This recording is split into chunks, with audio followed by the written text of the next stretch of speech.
Les 12 coups de midi. Après le nouvel exploit d'Emilien, les internautes crient au scandale face à sa chance. La chance d'Emilien ne ressemble à aucune autre.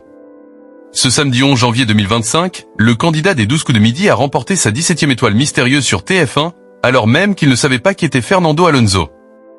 De quoi faire halluciner Jean-Luc Reichmann, mais également provoquer la colère des téléspectateurs. Ce samedi 11 janvier 2025 était un jour historique.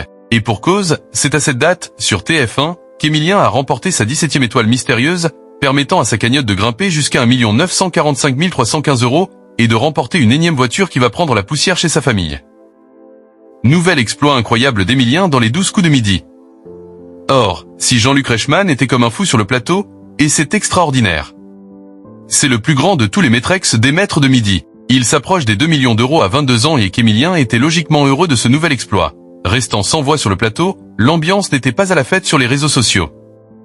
Au contraire, de nombreux internautes, déjà fatigués par la domination du maître du jeu, ont une nouvelle fois crié au complot. La raison ?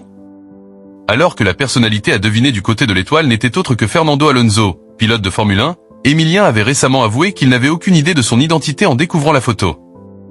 Emilien, un tricheur ? Aussi, en le voyant finalement découvrir la bonne réponse ce week-end, nombreux sont les téléspectateurs à s'interroger sur cette chance miraculeuse.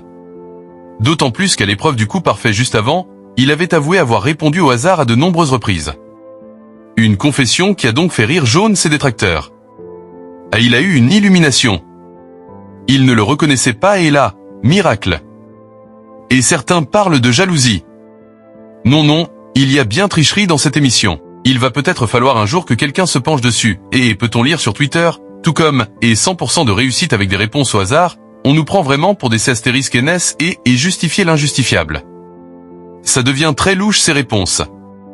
Le je sais pas mais ça passe, ça pue la triche et, ou encore, et énorme tricherie sur la fin de jeu, il a presque aucune réponse et comme par magie la réponse est souvent l'autre ou une déduction improbable.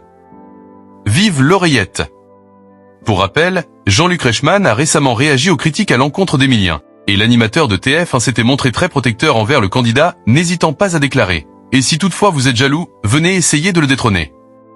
Il est imparable, il est imbattable. Il est indéboulonnable, mais il est totalement justifié par 95% de la population qui regarde la télé. Il y a toujours 5% de médisants. Mais venez, inscrivez-vous aux 12 coups de midi et venez le détrôner. »